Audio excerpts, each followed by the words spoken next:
So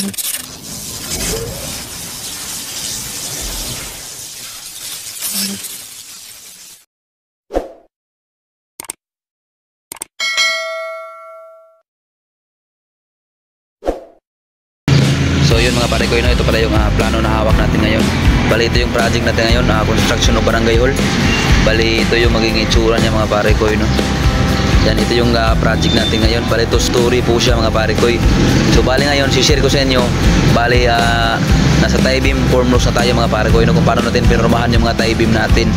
Share ko sa inyo kung paano natin ito pinurmahan mga pare ko. So tara, simulan na natin. So yun mga pare ko, for today's video nga pala ay mag-share tayo ng isang tips kung paano natin pupormahan yung mga tie beam natin. So dito mga pare ko, sa video ito i-share ko sa inyo. So bale, kung bago ka pa lang sa channel, huwag mo sanang kalimutang mag-subscribe at pag-click na rin ng bell button para updated ka sa susunod ko pang mga video tutorial na i-upload. So huwag na natin patagalin mga pare ko, no? Tara, simulan na natin. Bale yan, nagapag-forma na tayo ng tie beam mga pare ko, no? So ayan siya, punta ron sa kabila. So bale, yung pagpuporma pa lang ng tie beam mga pare ko, importante sa lahat ay meron tayong kinukunang elevation mga pare ko, no? Yung elevation natin ay nandun sa may poste. Ayun. Ayun yung may puti na nakita nyo sa dulo, ayan. Yun yung elevation natin. Bale, galing dun sa may elevation natin mga pare ko, no? Kumuha tayo ng elevation galing dun. Yung elevation pala natin mga pare ko, no?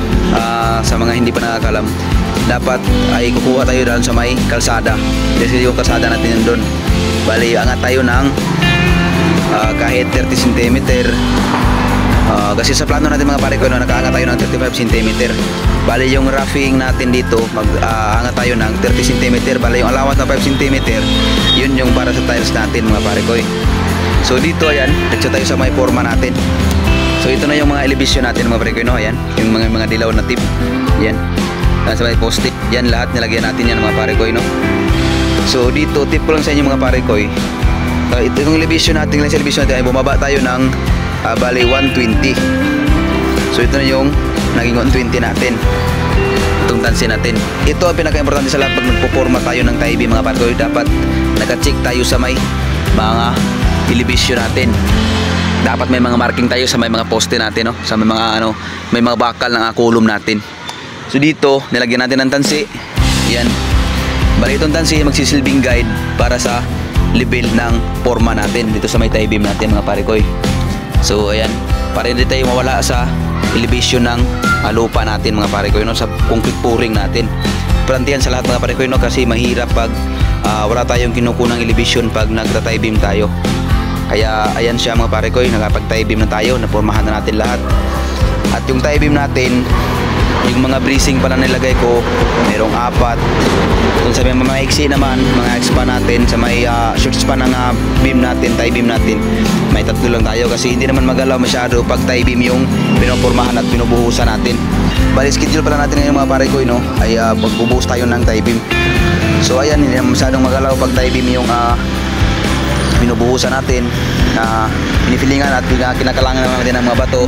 Yan, yung dito sa may ibang banda, inuhulog natin yung mga kunting lupa para kunting lupa lang yung nilagay natin mga pare ko, no? Para hindi tayo mahirapan sa pagpaklas ng mga forma natin.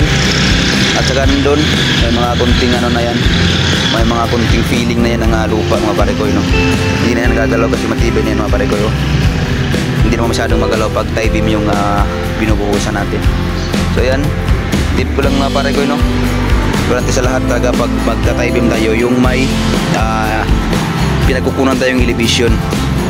Tapos importante sa lahat may hawak tayong plano.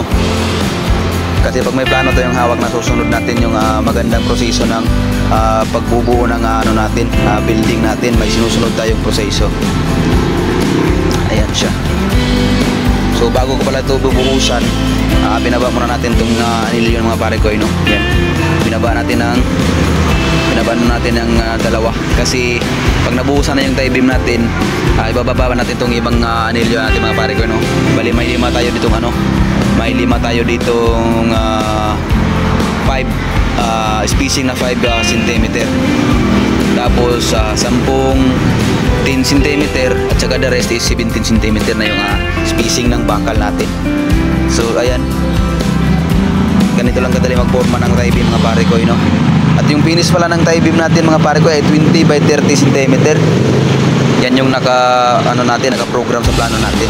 Bali 20 by 30 cm. 20 yung lapad at yung lalim naman ay 30 cm.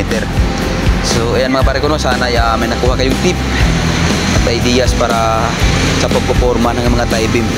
So hanggang dito na lang muna yung video mga pare ko. Maraming salamat sa panonood.